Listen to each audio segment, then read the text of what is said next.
let's go ahead. I didn't get to everybody around the horn, but you guys keep moving around on me, and I've got 2 boxes going at the moment. So we're gonna get kicked off. I've got a couple things that I want to dive into. I want to start showcasing a few things. Marie and Jake got a slight little insight yesterday on something fun that I'm working on. I'm not going to show that exact thing because that's kind of like our little secret on the Investor Harvest side, but I want to replicate that and show it from a real estate standpoint. But before we get too deep into some of the fun stuff, I want to first welcome you guys to 2023. I'm tagging the year 2023 as the year of digital marketing. I even put a post up today where I said, it's 2023, folks. If you haven't embraced digital marketing, it's like trying to market your business with smoke signals. Nobody's paying attention anymore to the other stuff. Digital is definitely here. I don't know if you guys keep a thumb on the pulse in the digital space and what's really, really happening. And I was talking to my son, who happens to sit right over here right now at my other desk. But AI is becoming something really big, not just AI from what most people are goofing off and playing with on social media with these AI imagery, but AI from a content standpoint. There's a lot of things that are changed. There's some good to it. There's some really bad to it. Google's changing some things to combat against that. So there's a lot of different things. And I bring that up not because you guys need to pay attention to all that crap. That's the whole point of REI Toolbox. That's the whole point of Roger and our entire team on that side. That's why you guys outsource a lot of this stuff to us so that you don't have to stress about it. But what I want you to pay attention to is just how much the digital world is starting to take hold and where things are going and what we know is kind of in the pipeline, the different things that we read, the stuff that we keep our finger on the pulse with. That's why I'm calling 2023 the year of digital marketing, because I have a feeling it's going to shake pretty quick, and we're going to see it in the first probably quarter to 2 quarters of this year. So good news is you guys are in the right place. Now it's just about making sure we're doing the right things with it. He's not on the call, but one of our clients, some of you guys know him, some of you don't.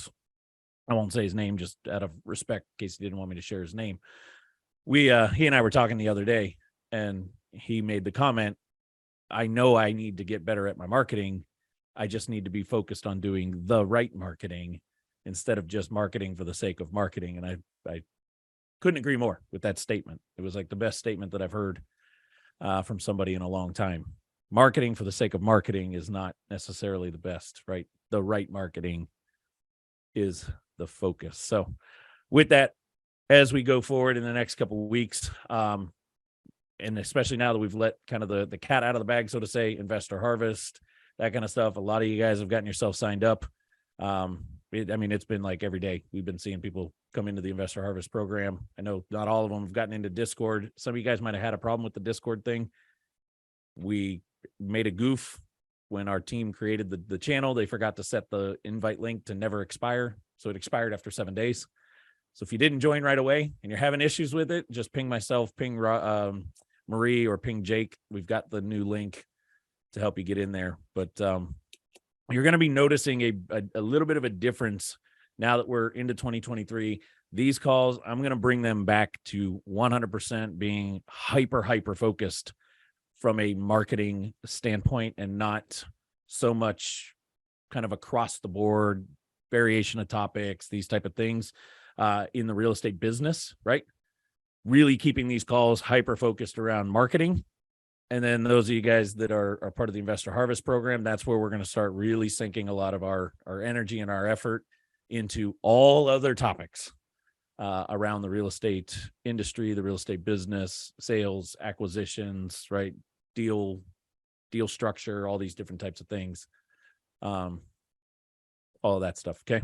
So just kind of be aware of that. That way you guys have a distinction as to what's happening on each call. Sound good?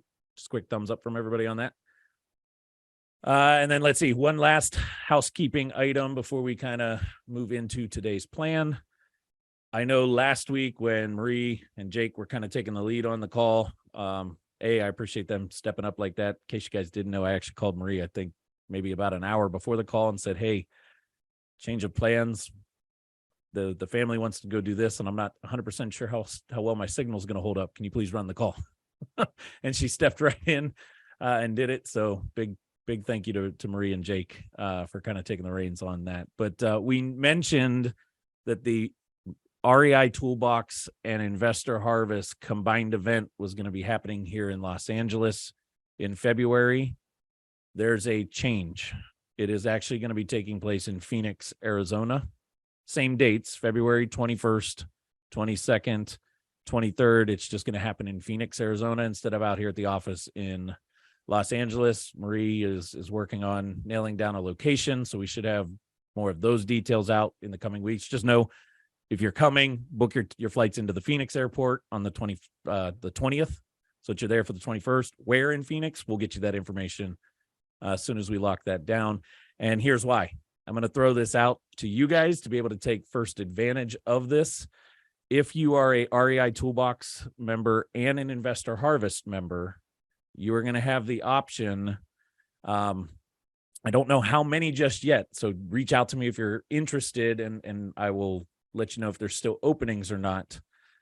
But Roger and myself are overtaking one of Marie's houses, one of her Airbnbs, the 24th through whatever it is. Marie, correct me if I'm wrong. I think that Friday is like March 3rd, the following Friday.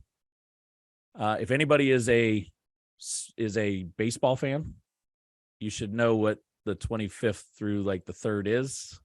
If you're not a baseball fan, it's opening week of spring training. Roger and I are overtaking one of her houses. We are going to have a limited number of spaces available. What teams though? Huh? What teams? It's the Cactus League. You can look it up and see which teams are part of the Cactus League. That's who's out there. Regardless, you are an REI Toolbox member and an Investor Harvest member. And if we have spots open in the house, if you reach out to me for a very nominal price, basically to cover your stay in the house that whole week, we're calling it Beers, Baseball, Business, Mastermind. All we're going to do all week long is work from the house, work on things, drink some beer, hang out, network, go check out some baseball games, and enjoy life for a week, getting business and baseball and some beers into it. The house can only sleep 14, and we've already got a couple people that were committed to this. So we have a few spots open. If you want to be part of that, reach out to me. I'll give you the details on that. So you could come for the event and hang out for a whole week behind that, working on your business, brainstorming, networking, that kind of stuff. James, I don't know how far you are from Phoenix, but you're more than welcome to join if you're traveling back and forth, that kind of stuff. Or if you just want to hang out with us and stay at a different place, you can pull that off too. It's just, if you want in the house, there's only so many bed space. Sound good? So for those that were already committed, go ahead and lock in your seats, or lock in your flights if you want to start getting those flights. We will have registration information coming out.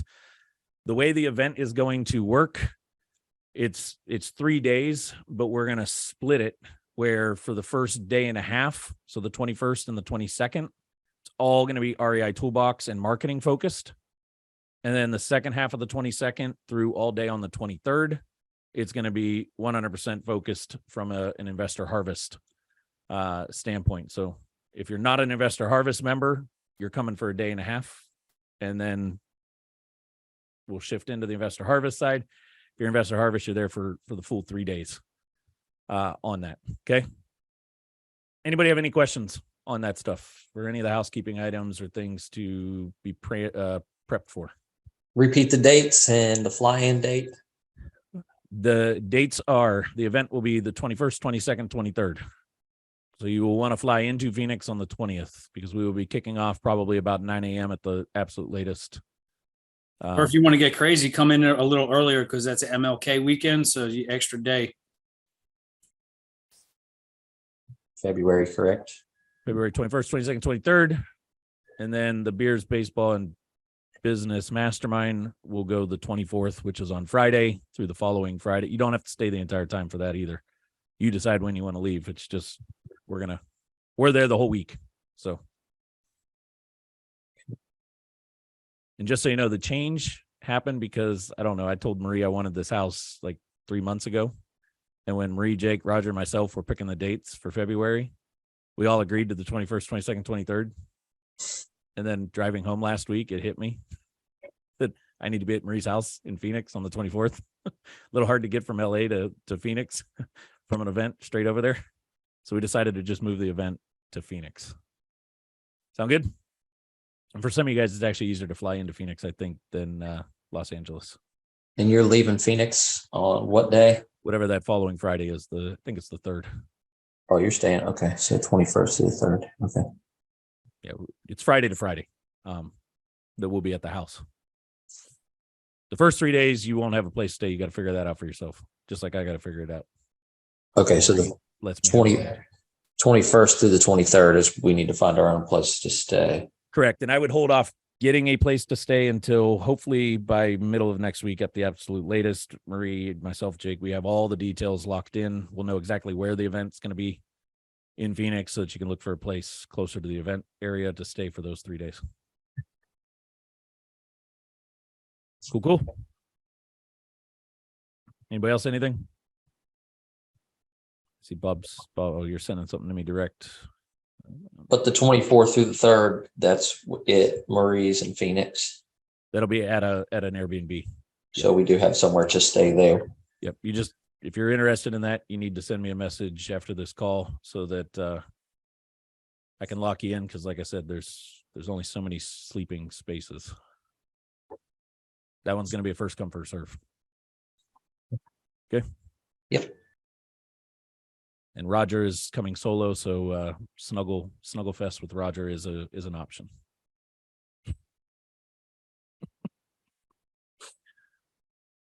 All right. With that being said, let's dive into, I want to open up with questions first. I want to see what kind of questions you guys have. I know a lot of you guys have been spending a lot of time digging into the planning side of things, getting your marketing plan going, trying to figure out exactly which game plan is here in 2023. I want to open up with some questions first before I start going a little deeper into the dope tool. I want to show you, I finally got my access fixed. So I actually want to show you some of the stuff. I've got some templates built in there and that kind of stuff. So I want to show you how you guys could start implementing some direct mail into the mix. Okay. But first I want to open to questions. So if you've got a question, unmute yourself, fire away. Can almost guarantee Keith's got questions. He's been blasting like crazy. Mine's a lead vault question. Do you want me to just email support or is there a special lead vault email? Ask it here. My call forwarding numbers are not, we removed the assigned user like you asked, you had me do. The phone numbers are not forwarding to the right people. Give me a second.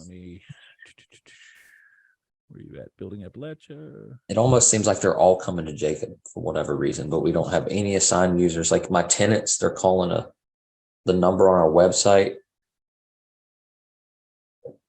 I don't know. It's been a little bit of a mess.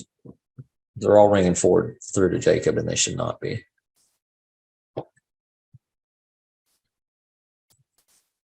That bottom or the 381-6884 should be going to Stephanie. Stephanie's phone's not ringing at all. This number here. Yep, that's her phone number. Yep. That's my new property manager. If I can get her taking those calls, I can. And are you positive they're actually calling that number? Yeah, I am. Because they're coming from like apartments.com and stuff like that. Property manager. Basically the last 30 days. There's been 31 missed phone calls on that line, 15 answered. Yeah, they're getting missed because they're coming through to.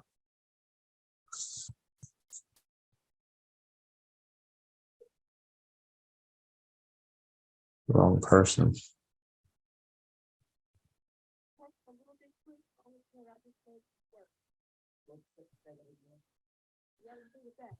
Yeah, that was kind of weird. I don't know why. Maybe it's That's me.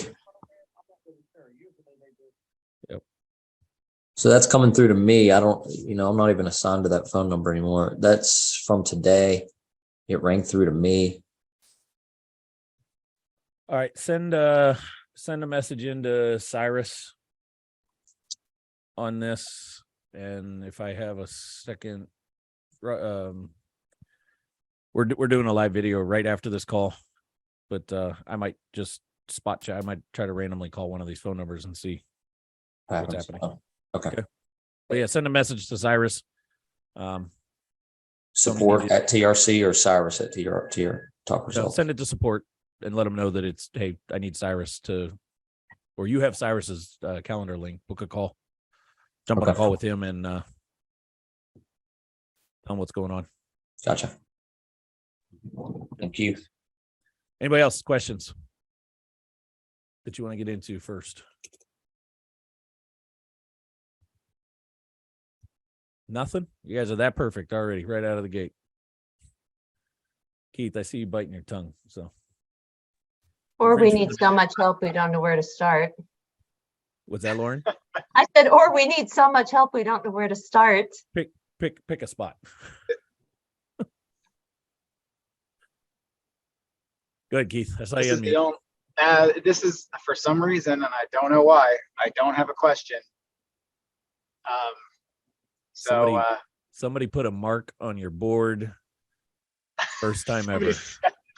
I will annoy everybody with a million questions. No, I have a bunch of to win items that I'm reeling through, but in preparation and a game plan and everything else. But the questions will come for sure. Love you guys. Thank you for putting out with me. Okay. All right. Well, with that, does anybody else have anything before I shift us gears then, since you guys don't want to ask questions? I guess my only question at the moment is, do we have a preferred day of what day emails should go out? That's actually a really, really good question. And there's going to be two answers to this. The first one is, until you start consistently sending emails, it's like, pick a day, because you really can't tell. Okay. After you get pretty consistent with sending emails, there's two factors that I like to look for in an email campaign to dictate what's going on.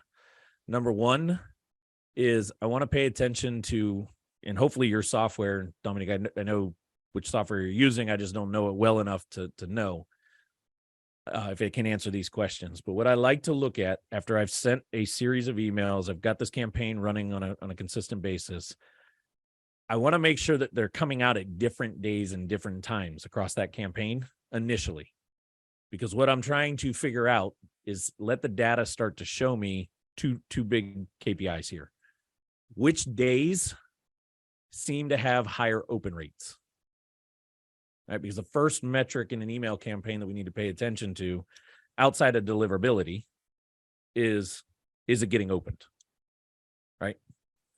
So I want to send my emails, but I want to send them on various days and times so that I can spread this out a little bit. I don't want to stay on one day and time, because then the data is skewed. So maybe email one's going to go out on a Monday at 2:00 in the afternoon, Tuesday at 9 a.m, these type of things, right? Run that for a little bit. Let the data start looking at. I want to see, is there a definite, like, it seems like Wednesdays I get better open rates than every other day of the week. That helps me narrow down, based on my audience, the list that I'm running that against, what's the best day. Okay.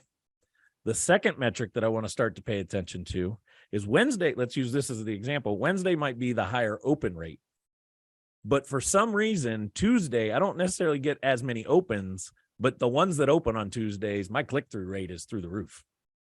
Right? If I had a link in there, if I'm trying to drive them to a blog, I'm trying to drive them to a form on a website, trying to take them somewhere else, and they're clicking on it to go to the next thing, a video, whatever it is that I'm trying to click them out of the email and over to, I'm going to lean more heavy on sending on Tuesdays at around that time, because the action that's being taken is way more important than it just being open more on Wednesday. Does that make sense? Also, would you suggest each email maybe sending it out at 2 different times? So like send it out once on Monday and again on Wednesday, the same email, and then the next week kind of then change the days? Not the same email to the entire list. So what you're trying to say is split testing. So the Which same I- email to the non-opens. You could do that. The only thing that I would pay attention to is watch your unsubscribe rate. Okay. If the Right. unsubscribe starts to tick up, again, I know I told you the other day, I love unsubscribes early on in a campaign because it starts to filter out the people that aren't necessarily going to pay attention to me anyway. But if I'm massively sending email twice a week, I'm hitting that same inbox quite a bit, and I see unsubscribes, they might be unsubscribing because they're just like, okay, this is too much. I don't want to pay attention to them. Unsubscribe. Because we overwhelmed them too quick. Does that make sense? Yeah. What I would do instead is if you want to split test 2 different days, I'd take half half the list that I'm going to email, send it on Monday in that case. And then the second half, I'd do it on Wednesday. And then the following week, I'd flop them.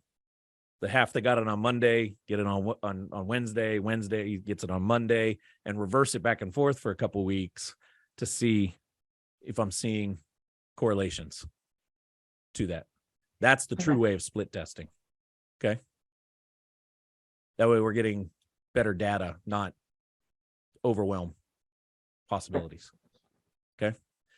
Now, some rules of thumb, right? Because I know I said at the beginning of this, it's kind of like pick a day and pick a time. Rules of thumb for business. Monday is probably one of the worst days to hit an inbox. Any idea why? They're going through everything from the weekend. Yep. Everything from Friday when they shut their mind down through crap that came in over the weekend and all these other promotional emails that by Monday, all they're trying to do is just dig out of their inbox. And if it's not intriguing enough, what tends to happen, you get unsubscribed, right? Or you just get deleted or whatever the case, right? Wasn't there something you showed, Shawn, some industry data a while back that said, predominantly, what was it, Wednesday, Thursdays at like 4 o'clock, 5 o'clock in the afternoon is the best time? Yeah, Or that at was least- more from a phone call standpoint, but you can take the Okay. theory and, as you're building your initial email campaign, if you don't have data to build off of, leverage that on the email side. I know Mondays are terrible days. I Mhm. also know from a business standpoint, early mornings aren't necessarily the best. Why? What's the first task everybody does when they kind of kick off their day in business? Open my email inbox, purge out my email, figure out what I'm going to do for my day and move on, right? Well, as a real estate person, I'm trying to hit probably more of a personal inbox, or if I have their business inbox, I don't want to get clouded into this I'm not focused on you right now mentality. So a little later in the day is where I would start. Sal, that's kind of where it comes back to. We know phone calls at 4 o'clock. Why? That's the good travel time. Most of the time we have cell phone numbers now. They're getting off work. They're heading home. That second half of life hasn't quite hit them just yet. That's why the phone calls around the 4 o'clock midweek is really good, right? Email may not be at that hour. We may need to look at some other times, right? But again, all of it sounds perfect right now until we start doing it consistently and let the data adjust that for us. This is what I was talking to Dominique last week about, is email campaigns is a lot like paid traffic. It's something we're always testing. We're always changing. Something as silly as one word in the subject line could change the entire outcome of that particular email. When we run emails for sales promotions for our product company, I run the same ad basically in the email, but I change subject line every single day that it goes out, because that subject line changes. I get people opening on the third one that didn't open the first two, and it's just the subject line caught their attention better, right? Does that help answer the question for you, Dominique, and everybody else that might have been thinking that? Text is kind of the similar to phone calls, right? We want to avoid Mondays as much as possible. Probably not a good day to be, Monday, 8 a.m., hit them with a text message. It's probably going to piss them off. They got other things on their mind. Think of the time frame. Again, this is where knowing your avatar, if you're dealing with a single mother versus, maybe a newly wedded couple, There's going to be differences there. So kind of think through your avatar, what makes sense. Put yourself in their shoe for a second. Hey, at Tuesday at 10 o'clock, what would I be doing if I was somebody like them? Think of it that way before you schedule it. But again, until you run it enough and get your data, it's hard to give you a pinpoint. All good? Anybody else have something on that note? It's actually a pretty good question because it kind of leads into where I want to go with this stuff. Text, email, phone calls, standalone. How effective do you think they are? You know what I mean by standalone? If not, I'll explain it. Does everybody know what I mean by when I say standalone email, standalone phone call, standalone text? You know, they're not very effective, right? But if we multi-touch and go more direct response focused, where I stack my messaging, and now that email or that text message or that phone call is because something else already happened. And that text message or that phone call or that email now is talking more about what already happened or checking in if they got this other thing, right? This is where we've seen really good outcomes when we start to blend in stuff like direct mail. So with that, let me pull this up.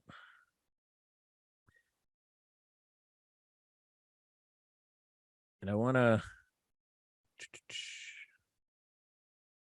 show you guys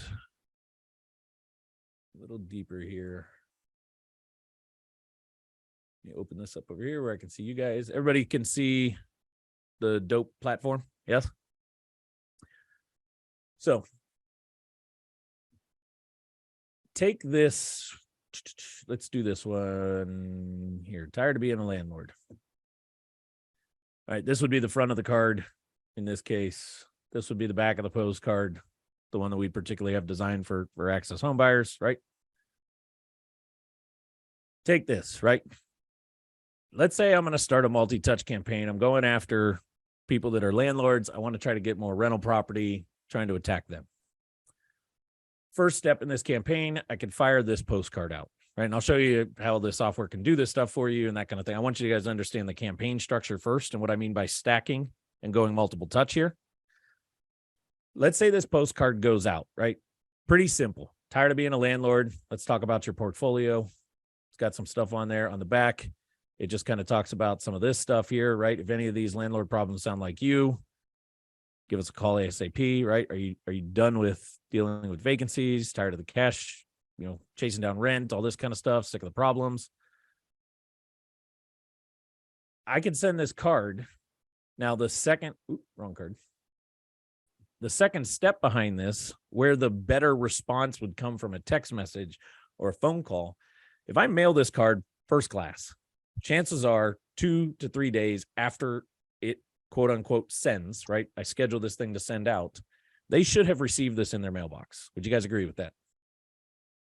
First class mail, 2 to 3 days, right? 2 to 3 days later, what I would want to schedule is either a phone call, text message. Those would probably be my go-tos right there. That just said, hey, Marie, checking in to see if you got my postcard the other day in the mail. And that literally would be my text message. Hey, Jake, hope all's well. Just wanted to double check, make sure the mail didn't get lost on its way to you. I sent you a postcard the other day. Wanted to know if you got it. Access home buyers. Why would I keep it so vague like that? What am I striving for here?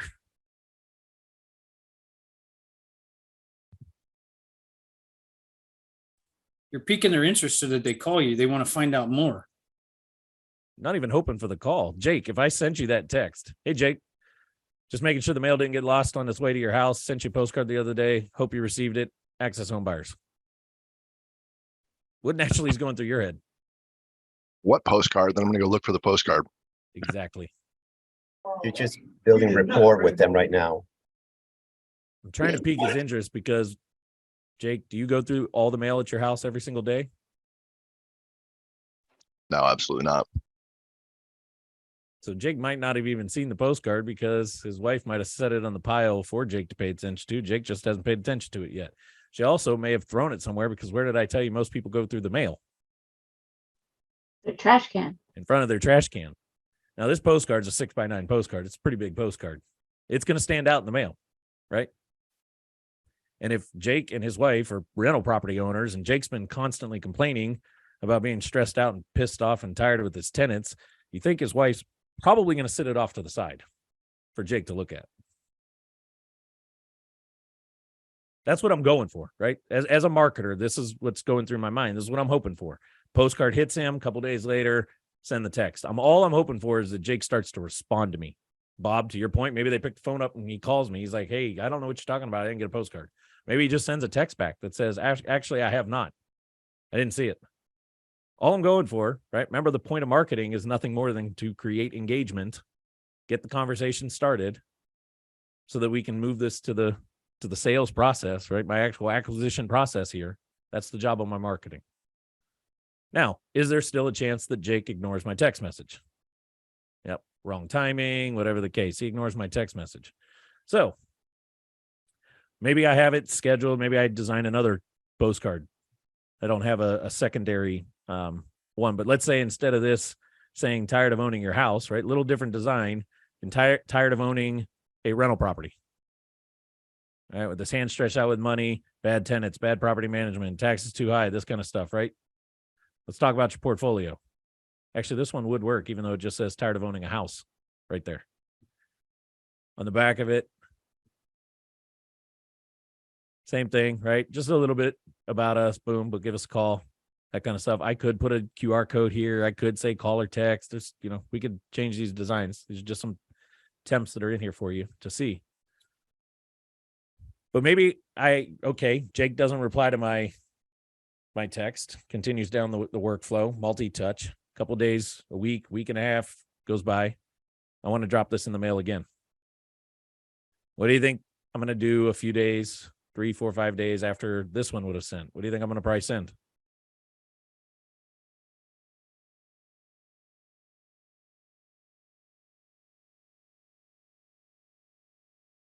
Nobody? Another text. Could be another text. But by this point, I'm looking at touch 4, right? This next move is going to be the 4th touch. I'm going to push to a call. Exactly. At this point, I'm probably going to, they didn't answer yet. I haven't seen them. Couple day wait period, moves deeper into my marketing funnel here. I'm going for a phone call. Now I'm going to call Jake. Hey, dude, this is Shawn with Access Home Buyers. Sent you a couple postcards, sent you a text last week. I know you ignored me because data tells me that 95% of texts are at least looked at. Probably was a bad time. Sounds like you got kids running around in the background. All right. I'm going straight to the phone call at this point.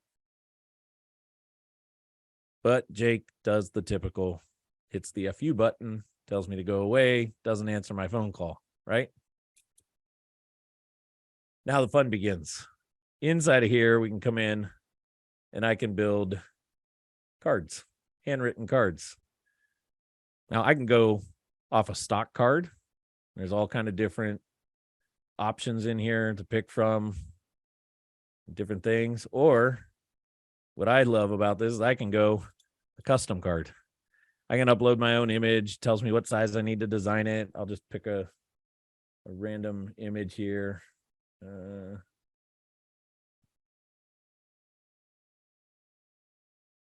We'll use this one just to put it there so you can see, like, that would be the front of the card, right? I can design my own. Maybe I just want a logo on the front of it, whatever the case, right? Then I can come down here and in my message, I've got all these different handwritten fonts to pick from. I personally happen to like this Chill Charity, and I can write my own message. So I'm going to say first name, right, to mail merge it.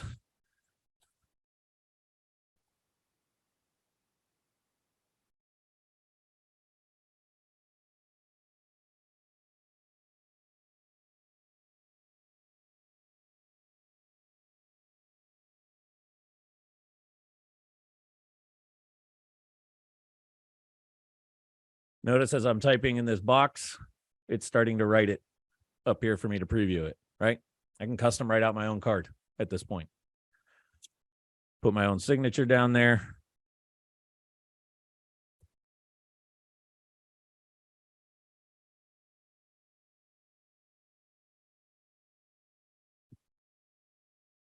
All right, puts it on there.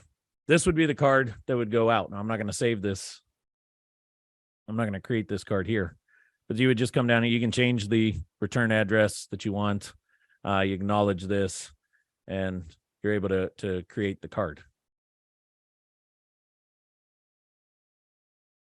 This one's already been created. This is the template one that I created here. This little thank you, right? We use Mellow Max. I just wrote that this is a test, brought in their first name.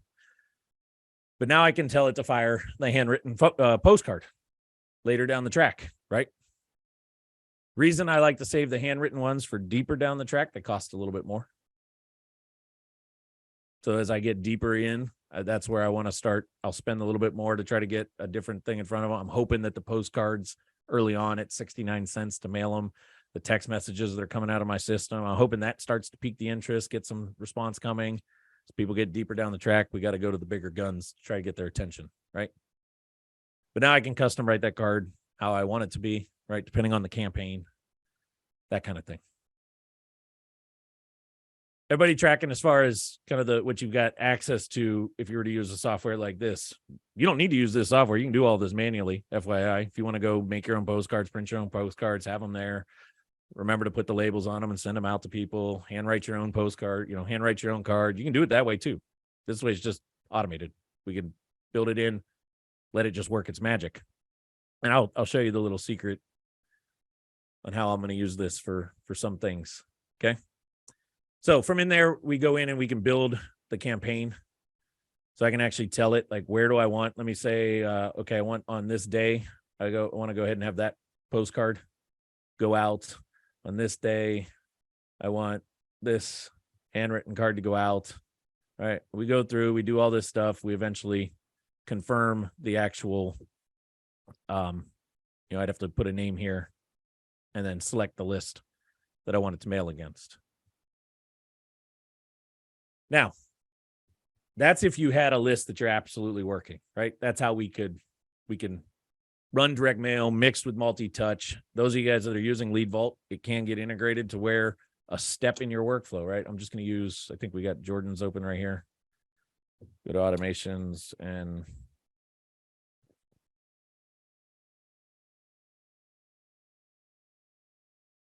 what's the one that you got, Jordan, that's got all the crap website forms, isn't it?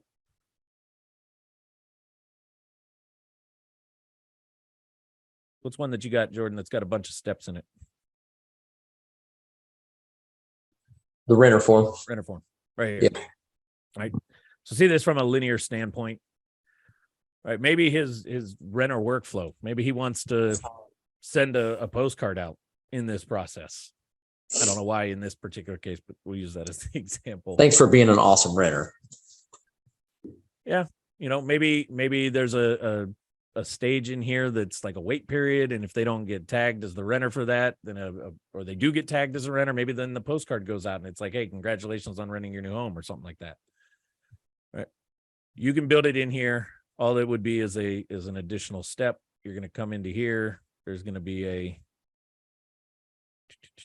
right here a webhook that would then webhook into the Dope platform, and it would automatically, because you'd have it all built in the Dope platform, it would automatically happen at that point.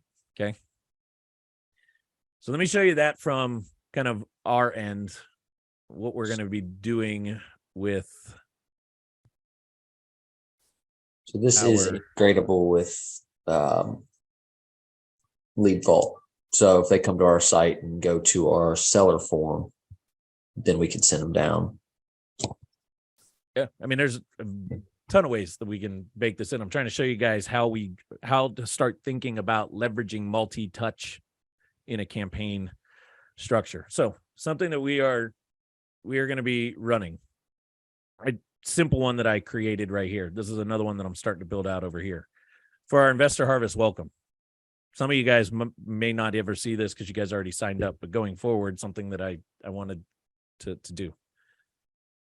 When somebody signs up for Investor Harvest, those of you guys that signed up, you went to that little 2-step order form, right? You click some stuff, boom. Next thing you know, you got text messages, you got some emails, right? Started giving you some information, how to get access to it. Well, something that we're working the integration. I don't have the full webhook design just yet. I'm working with the dope team to get this finalized. But what would happen going forward is in that workflow, same workflow that sends the text, emails, all that other stuff, would then speak to this platform and add them to this drip. And one day after they sign up, this little card right here would get mailed out to them. And I'll show you what the card. And the cards.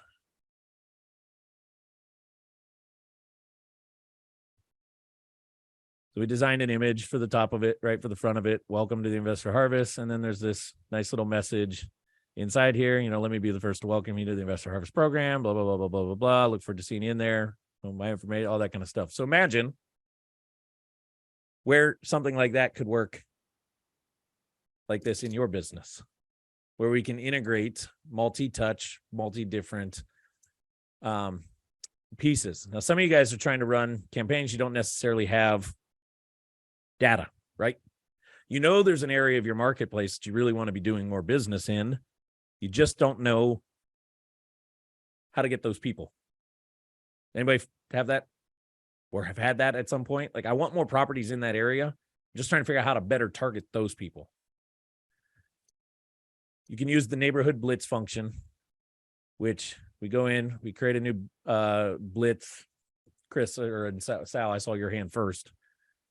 Give me an address of an area that you want more properties in. You're muted. The zip code, you mean? Nope, give me an address. Okay, 818 Comstock. COMSTOCK. COMOS. Yeah, COMSTOCK Road. Katy, Texas. There it is right there. Yep. Comstock Springs Drive. Yeah, that's it, right. So boom, starts right in there, right? I could go in here and say,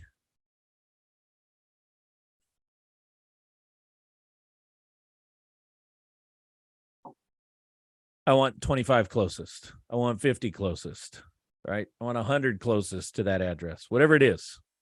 I can even come in and go to the more filters. And I can say, like, for me, if I were to use my normal Youngstown, Ohio thoughts, like, we knew that all we want to ever buy is homes that were built post 1955. So 1955 or newer.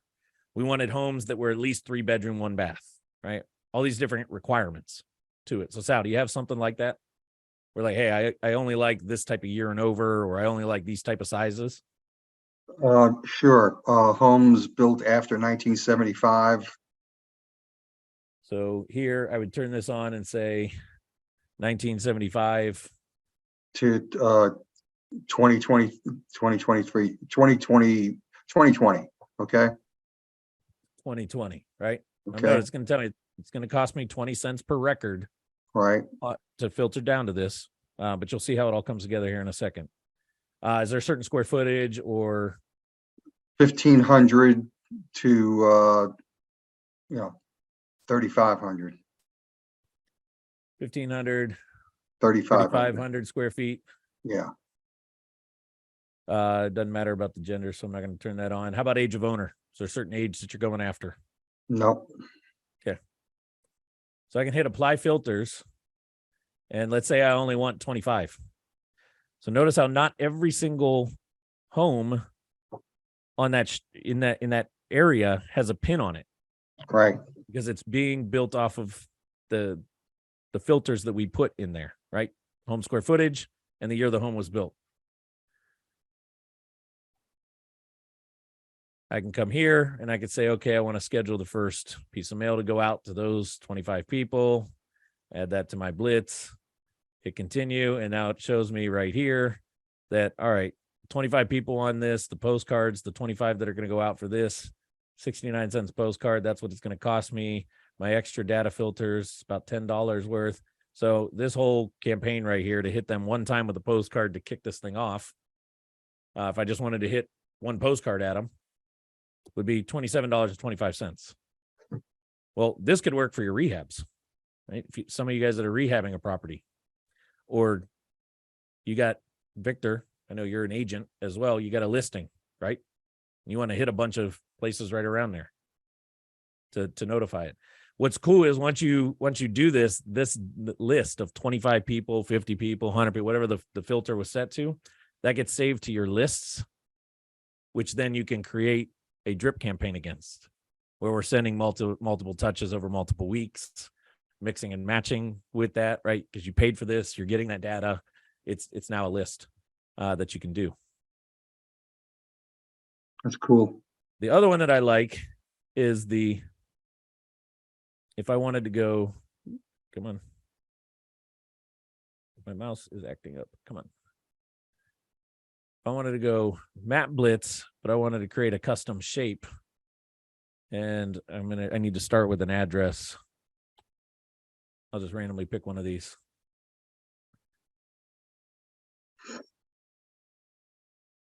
Okay, I want to create a custom shape.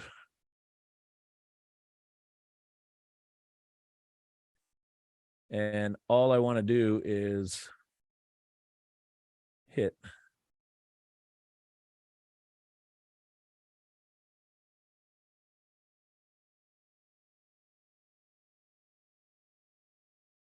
Say I just wanted to hit, I don't know, this little pocket, right? And right now it's showing me there's 130 records in there. But now I want to do exactly what you said before, Sal, right? Hey, I only want to target houses built in 1975 to 1990, let's say. I want square footage of 1,500 to, I don't know, 2,500, apply filters. And now, I mean, obviously we just randomly picked, this is Simi Valley, which is right here by me. None of those houses fit these demographics. So it shows me there's no houses that match that. Will it let you do non-owner occupied? These are single family residents, owner occupied homes. Now, I know exactly where you're trying to go because you want more rental properties, right? Rental management, these type of things. There is a Dope has, they just rolled it out. I got the email today. They have a property manager list, an HOA list that you can buy, that we can target other property managements. Could be a fun little campaign there. If they're letting Yeah, loose. but I'm looking for the owners to be their property manager. I understand. They might be getting rid of clients. They may be ready to, this is how I got bought out. I had other property managers marketing to me to take over my management, to absorb my entire portfolio. Shawn, what about in reverse? What if you have a list of a particular type of niche customer? Great question. You can see here, I have a lead list here that's got 2,300 names on it. This is something for REI Toolbox that I just uploaded yesterday. I uploaded this list. Let's say I wanted to come in here now and say, okay, I'm going to create a drip. This is what I was testing right here. Okay. It's going to actually go against that list. I just put these in here to showcase it.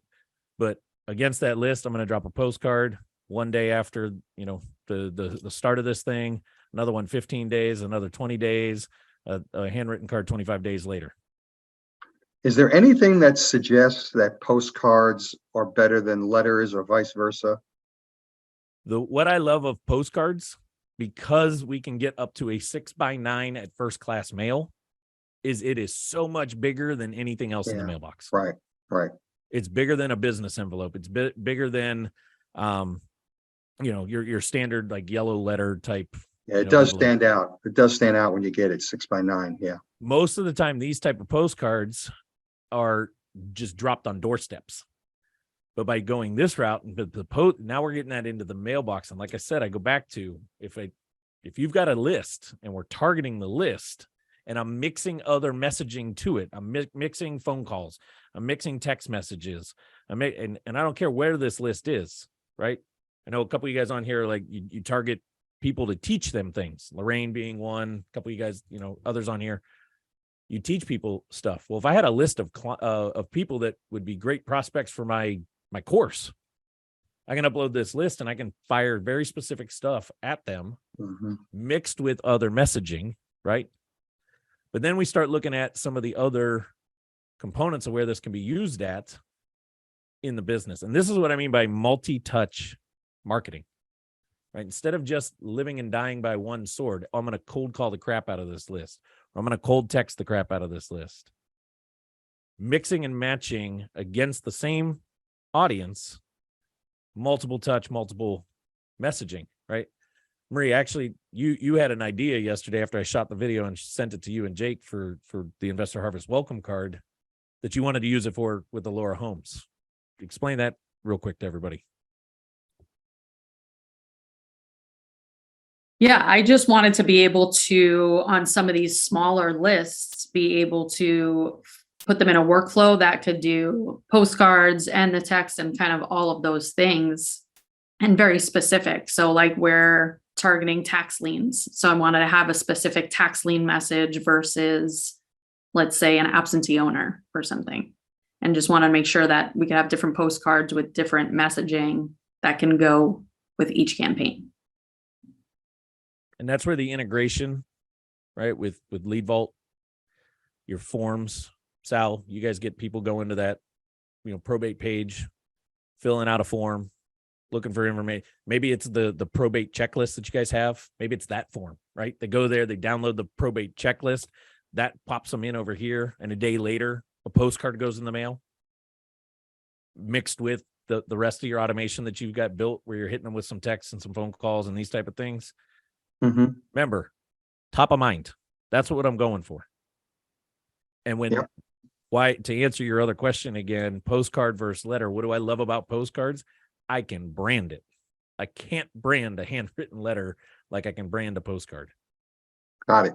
Yep, Brand makes sense. recognition, top of mind, these type of things. Okay. Keith, I just noticed there's a virtual. I don't know if you've had that up. If you're asking a question, thank you for being a good student. If you sat there quietly like that whole time. I did. That's all right, man. I'm learning. I was curious, sort of still on the same topic. How hands off can we be with dope? Like if we get to the point where we're able to jump up to Accelerator, just in terms you of don't need creating Accelerator to get dope. That's a standalone. You can get it in the bigger package. I got you. But I can get you on this platform without you being in that. Just so you guys know. Okay. That's perfect. Well, I'm thinking like even the content creation. Does it still require us to manually create that? Or if we get to the point where we can afford it, can we outsource that to you guys? Or dope? That part of the dope platform, we take care of helping you get the postcards developed. We help you get the integrations built. We work with you to mix this all in and get this all set. That's perfect, man. Yeah, because I was just thinking about the messaging. Like, we're trying to be like everybody else and be as hands off as possible. Awesome. Anybody else questions? Obviously, we're going to get deeper into, you guys know, I build on topics. So we're going to continue to get deeper into this. I plan on getting really deep at the event in February, where we're in one room. We can actually do these things, not just talk about it. Like, okay, go build a freaking follow-up campaign. Don't just sit here and stare at me. Any questions though for today? If you want to see this more in action, specific to your business, you want to get on a call, talk with me, like, hey, show me, here's what I got going on. How would you work this thing into it for you to better understand it? Just hit me up, get on my calendar. Okay. This is multi-touch. Driving back, get them on the site, push multiple angles. I'll end with this story and then we'll wrap up. We have a client. He's never really gets on this call because he's doing a ton and he just lets us run all of his marketing. He got a PPC lead the other day. Actually, it was last Thursday, based on the email that I saw. Got a PPC lead. It's Wednesday. Nothing has gone out to that lead.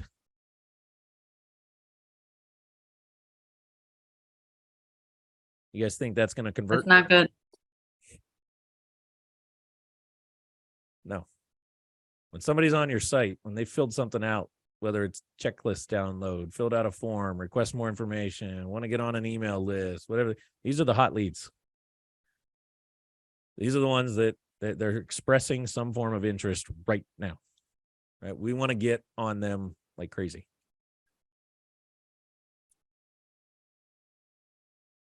So have your lead follow-up system. Start thinking that way. If you don't have a lead follow-up system, let's start getting that built. Start figuring out, what do you need to have? What tools do you have at your disposal? What could you be using? How can you make that happen?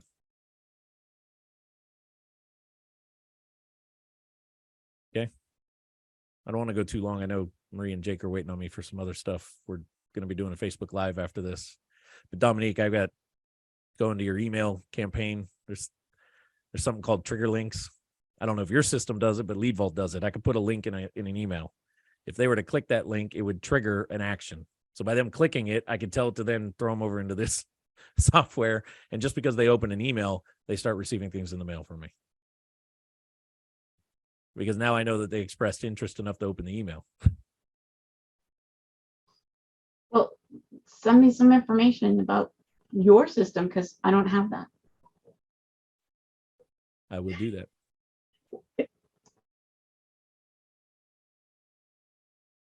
All good? How many guys have hit the ground running, though? It's 4 days into the year. How many guys have hit the ground running and made some things happen already?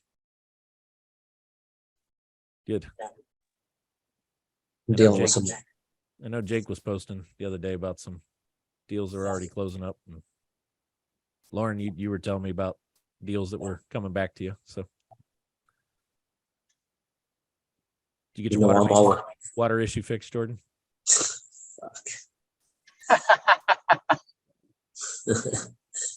It's doing the best it can.